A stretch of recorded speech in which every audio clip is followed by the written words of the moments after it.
अमेरिकी विदेश मंत्री का बड़ा बयान आया सामने। कहा, अगर रूस और यूक्रेन शांति समझौते पर बात नहीं बनती तो अमेरिका अब पीछे हट जाएगा।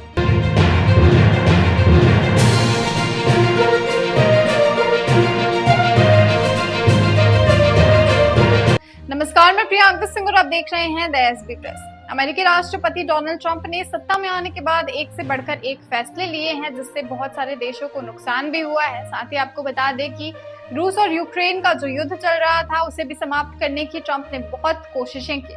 हालांकि युद्ध विराम लगाने की कोशिश जो है अभी भी जारी रखी गई है, मगर आपको बता दें कि अपने चुनावी अभियान के दौरान डोनाल्ड ट्रंप ने कहा था कि वो सत्ता में आने के बाद, व्हाइट हाउस में आने के बाद 24 घंटे के भीतर ही जो युद्ध है उस पर विराम लगा देंगे। मगर जब उन्होंने पदभार संभाला तो उन्होंने पाया कि रूस और यूक्रेन के बीच जो हालात है वो बहुत ज्यादा बिगड़ चुके हैं और इसे संभालने के लिए अब ज्यादा दिन लगेंगे। इसीलिए उन्होंने कहा था कि अप्रैल या मई तक कोई समझौता हो सकता है, मगर अभी तक इस समझौते की पूरी पुष्टि नहीं हो पाई है। अभी फिलहाल रूस और यूक्रेन के बीच एक ही समझौता हुआ है, जो कि ऊर्जा समझौता है।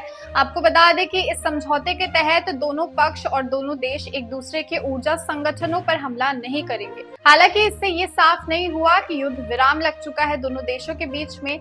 इसीलिए अब अमेरिकी विदेश मंत्री ने एक बड़ा बयान दिया है, जिसमें उन्होंने कहा कि अगर अब शांति समझौते पर बातचीत नहीं बनी तो अमेरिका पीछे हट सकता है। विदेश मंत्री मार्को रूबियो ने शुक्रवार को दोनों पक्षों रूस और यूक्रेन को अल्टीमेटम दे दिया है। उन्होंने साफ कर दिया है कि उन्हें शांति समझौते पर अब बातचीत करने की जरूरत है, क्योंकि उन्होंने कहा कि ट्रंप बहुत दिनों से कोशिश कर रहे हैं, बहुत महीनों से कोशिश कर रहे हैं कि इस युद्ध पे विराम लग जाए, मगर अगर इसमें कोई प्रगति नहीं नजर आती है तो अब अमेरिका इससे पीछे हट जाएगा। साथ ही आपको ये भी बता दें कि पेरिस में भी अमेरिकी विदेश मंत्री मार्को रूबियो ने यूरोपीय और यूक्रेनी नेताओं से बातचीत की थी, जिसमें उन्होंने कहा था कि हम बहुत हफ्तों से कोशिश कर रहे हैं, बहुत महीनों से कोशिश कर रहे हैं, मगर इसका कोई निष्कर्ष सामने निकल कर नहीं आ रहा है और अब हमें दूसरे मुद्दों पर भी सोचने की जरूरत है। उन्होंने कह दिया है साफ तौर पे कि अगर कुछ हफ्ते या महीने में इसकी कोई प्रोग्रेस नजर नहीं आती है, इसमें कोई प्रगति नजर नहीं आती है तो अमेरिका इससे पीछे हट जाएगा, और अगर कोई प्रोग्रेस नजर आती है तो अमेरिका साथ ही खड़ा है। उन्होंने ये भी कहा कि उनकी और भी काफी सारी प्राथमिकताएं हैं जिस पर उन्हें ध्यान देना है।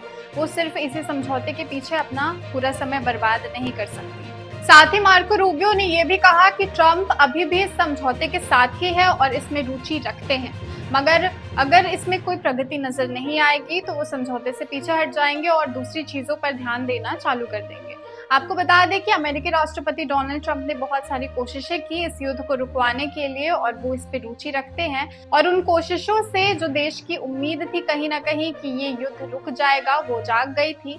मगर अब मार्को रूबियो की हालिया टिप्पणी से ये उम्मीद कहीं ना कहीं टूटती नजर आ रही है। अब देखना ये है कि आगे होता क्या है। फिलहाल इस खबर में इतना ही। हम मिलेंगे आपसे अगली वीडियो में। इसी तरह के और अपडेट्स के लिए बने रहे हमारे चैनल द एसबी प्रेस के साथ। धन्यवाद।